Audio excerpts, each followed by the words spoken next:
नमस्कार, मैं हूं दीपक चौरसिया। ऑड इवन पर केजरीवाल सरकार फंस गई है। आज एनजीटी यानी नेशनल ग्रीन ट्रिब्यूनल ने ऑड इवन पर सरकार को जमकर फटकार लगाई। एनजीटी ने यहां तक कह दिया कि ट्रिब्यूनल को संतुष्ट किए बगैर ऑड इवन लागू नहीं हो सकता, यानी जब तक कल तक दिल्ली सरकार ट्रिब्यूनल को संतुष्ट न कर दे तब तक ऑड इवन कैंसिल है। केजरीवाल सरकार ने बढ़ते प्रदूषण की वजह से सोमवार से 17 नवंबर तक दिल्ली में ऑड इवन फार्मूला लागू करने का फैसला किया है।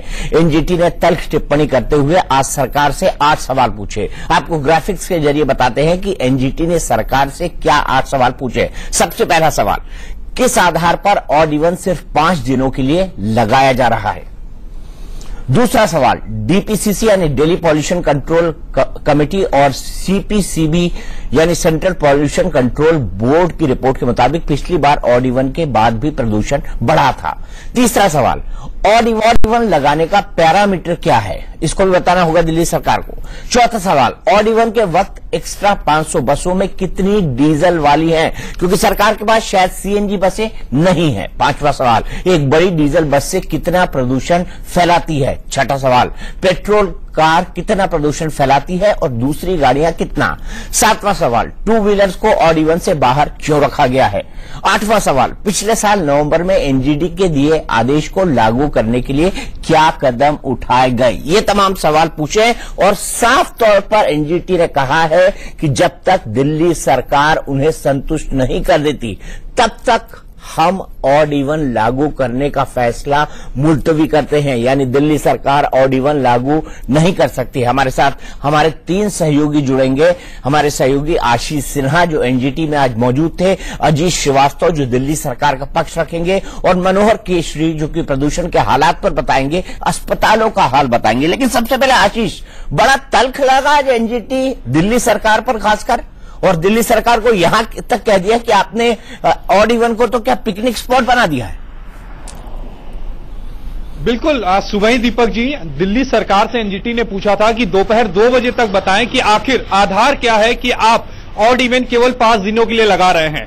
2 बजे जब मामले की सुनवाई शुरू हुई तब एनजीटी ने कहा कि ऐसा लग रहा है कि ऑड इवन केवल पिकनिक स्पॉट के लिए लगाया जा रहा है, केवल 5 दिनों के लिए क्यों।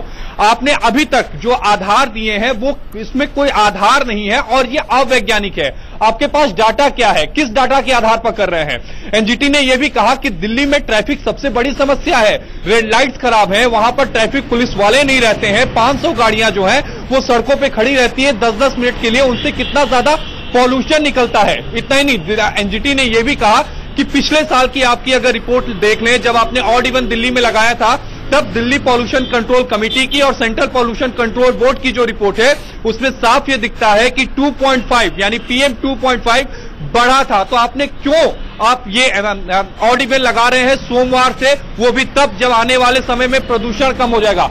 8 सवाल दिल्ली सरकार से पूछे हैं एनजीटी ने और सवाल जवाब दिल्ली सरकार को देना है। लेकिन इतना दीपक जी तय है कि जब तक एनजीटी ग्रीन सिग्नल ना दे दिल्ली सरकार ऑड इवन लागू नहीं कर सकती। बिल्कुल ठीक आशीष, लेकिन मैं सीधे अजीत के पास चलता हूं। अजीत, मुझे ये बताइए कि सरकार ने तो ऑड इवन जो लागू किया था उसका कितना फायदा हुआ कितना नहीं हुआ, इस पर मुझे कुछ नहीं कहना है। एनजीटी ने साफ कर दिया है और उन्होंने दिल्ली सरकार से 8 सवाल पूछे हैं। दिल्ली सरकार के पास क्या जवाब है। उसने कल तक का एडजॉर्नमेंट क्यों मांगा, क्योंकि वो चाहती तो 2 बजे बता देती और बोलती कि साहब ये कारण है ऑड इवन लगाने के, इस कारण से हम लगा रहे हैं, और एनजीटी कहता कि गो अहेड।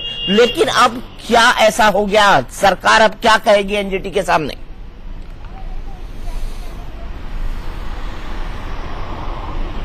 बिल्कुल साथ तो पड़े दीपक जी, अगर पूरी बात बताएं हम तो जिस हिसाब से आज अरविंद केजरीवाल और ट्रांसपोर्ट मिनिस्टर के बीच जो मीटिंग हुई, मीटिंग में तमाम उस मसौदे पे ही चर्चा हुई कि तमाम जो डीजल की गाड़ियां, वो डीजल की गाड़ियां जो स्कूल की गाड़ियां हायर की जाती थी उनको कैसे रोका जाए। जो सीएनजी की बसेस है वो कहां से आएंगी, क्योंकि जो बसेस जिनको परचेज करने थे वो भी बसेस का लॉट नहीं आ पाया है। तो तमाम इसी मसौदे पर बातचीत हुई और पब्लिक ट्रांसपोर्ट को, यानी अगर मेट्रो को है, मेट्रो किराए में क्या कुछ किया जा सकता है जैसे पब्लिक जो है उधर भी जा सके। लेकिन हर बार की तरह देखा जाता है जब भी ऑड इवन होता है तो मेट्रो में भी रश काफी बढ़ जाता है। तो ये तमाम पहलुओं पर बातचीत हुई। साफ तौर पर दिल्ली सरकार का भी यही कहना है कि अभी हम कल जो है वो पूरी तरह से ऑब्जर्व करते हुए तमाम जो अपनी रिपोर्ट सबमिट करेंगे, जिस हिसाब से ऑड इवन पार्ट 2 का जो तमाम रिपोर्ट है, जो आंकड़े हमारे पास है, जो हमारे एयर क्वालिटी मीटर के जो तमाम इलाकों से जो डाटा आए थे उन डाटा को हम सबमिट करेंगे।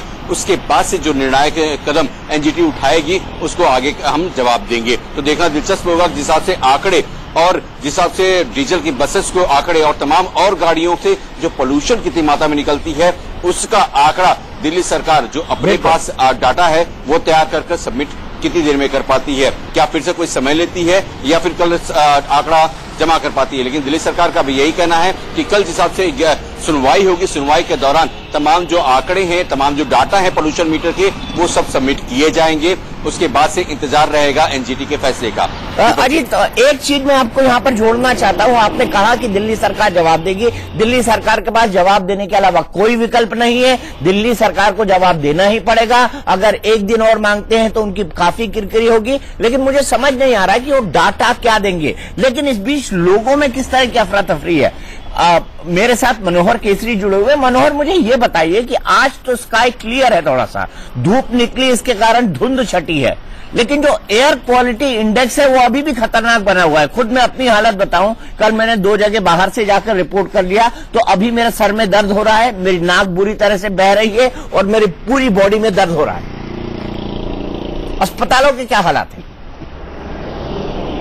बिल्कुल दीपक जी, आपने सही कहा। अभी मैं भी विजय चौक पर खड़ा हूं। हालांकि कल से थोड़ी सी स्थिति बेहतर हुई है और वहीं अस्पतालों की हालत बुरी हो गई है, क्योंकि अलग अलग अस्पतालों में 20 से लेकर के 50% ओपीडी में मरीजों की संख्या बढ़ गई है। वो वैसे मरीज हैं जिन्हें सांस की प्रॉब्लम हो रही है, हार्ट में दिक्कत हो रही है और फेफड़े में दिक्कत हो गई है। और डॉक्टर का भी यही कहना है दीपक जी कि जो मरीज हैं, जो खास करके फेफड़े के मरीज हैं, उनमें जो है कंजेशन की स्थिति बहुत ज्यादा बढ़ गई है। सफदरजंग में 40% मरीजों की संख्या बढ़ी है। वहीं एम्स की बात करें तो 20% मरीजों की संख्या बढ़ी है। लेकिन फिलहाल आप अगर देखते होंगे कि जो वेक्टर बोर्न डिजीज की स्थिति होती थी उसमें अलग अलग ओपीडी बना दी जाती थी, अलग से स्पेशल क्लिनिक होती थी। जबकि अभी मेडिकल इमरजेंसी जैसे हालात हैं, फिर भी अस्पताल प्रशासन की ओर से कोई अलग से ओपीडी की व्यवस्था नहीं की गई है, जिसकी वजह से डॉक्टर जो है सो देर शाम तक ओपीडी में मरीजों को देख रहे हैं। और वहीं सरकार की ओर से अगर केंद्रीय स्वास्थ्य मंत्रालय की बात करें तो वहां से 8 पॉइंट की एडवाइजरी तो जारी कर दी गई, लेकिन अस्पताल की ओर से कोई एडवाइजरी जारी नहीं की गई। जी ठीक है, आप तीनों ने कॉम्प्रहेंसिव नजरिया पेश किया कि हॉस्पिटल की क्या हालत है, हेल्थ की क्या हालत है। अजीत ने बताया दिल्ली सरकार किस पसोपेश में है और आशीष ने बताया कि एनजीटी ने कितनी तल्ख टिप्पणी दी है। लेकिन ऑड इवन पर केंद्र सरकार के मंत्री महेश शर्मा के क्या कहते हैं, दिल्ली की पूर्व मुख्यमंत्री शीला दीक्षित क्या कहती है, आइए आपको वो सुनवाते हैं। दिल्ली की सरकार ने जो उनके हैं चिंताजनक हैं और विवादास्पद भी है। पहला है, आज एनजीटी ने कहा है कि ऑड इवन फार्मूला पिछली बार लागू किया था, उसके क्या रिजल्ट हैं, प्रदेश की जनता, दिल्ली की जनता को बताएं। क्या उस फार्मूले के लिए हम तैयार हैं? क्या जो आधे लोग, मान लीजिए 40 लाख लोग अगर गाड़ियों से सफर करते हैं और आधी ऑड इवन होने से वो संख्या आधी हो जाएगी, उस 20 लाख की संख्या को ले जाने के लिए क्या हमारा पब्लिक ट्रांसपोर्ट सिस्टम तैयार है? हेलीकॉप्टर से पानी बरसाएंगे, कहां बरसाएंगे, किस हाइट पर हेलीकॉप्टर उड़ेगा, हेलीकॉप्टर हमारे पास है या नहीं है, क्या हमारे देश का अनुभव है हेलीकॉप्टर से पानी बरसाकर हम किसी भी तरह का प्रदूषण कंट्रोल कर पाए? तो ये कुछ ऐसे फरमानों के तुगलकी फरमान मैं नहीं इसलिए कह रहा हूं कि कोई भी फैसला सबके साथ मिलकर लिया जाना चाहिए और तभी हम इस समस्या से निजात पाएंगे। ये दूसरा साल है जब हम इतना सफर कर रहे हैं। पिछले साल भी हुआ था, तब भी इन्होंने ऑड इवन लगाया था और वो ऑड इवन की वजह से नहीं ठीक हुआ था, समय की वजह से ठीक हो गया था। तो इस पर एक कमेटी बनानी चाहिए, गवर्नमेंट ऑफ इंडिया को भी इसमें जोड़ना चाहिए, गवर्नमेंट ऑफ इंडिया को भी देखना चाहिए और ये 3-4 स्टेट्स जिन पर ये होता है उन सबको देखकर, उन सबको मिलाकर एक एक्सपर्ट्स की कमेटी करके, सो दैट फ्यूचर में जो कारण है इसके, वो कारण न दोहराए जाए। कमेटियां भी बनी है, निर्देश भी दिए गए हैं। कोर्ट के 18 आदेश हाईकोर्ट के हैं, 18 सुप्रीम कोर्ट के और 8 एनजीटी के, लेकिन आज तक एक पर भी अमल नहीं हुआ है। आशीष, आखिरी सवाल 30 सेकंड का आपको जवाब देना है। मुझे यह बताइए कि क्या हम पूरी तरह से भगवान भरोसे हैं, क्योंकि एयरलॉक डे के बाद आज चौथा दिन है मेरे ख्याल से, और इस चौथे दिन में अगर धुंध हटी है और सूरज निकला है तो हम भगवान भरोसे हैं, इसमें किसी भी सरकार का कोई योगदान नहीं है। बिल्कुल दीपक जी, यही बात दिल्ली सरकार ने भी आज एनजीटी में मानी। जब एनजीटी ने पूछा कि पिछले साल पॉल्यूशन कम नहीं हुआ था ऑड इवन के समय, तब एनजीटी ने कहा था कि उस समय हवा नहीं चल रही थी।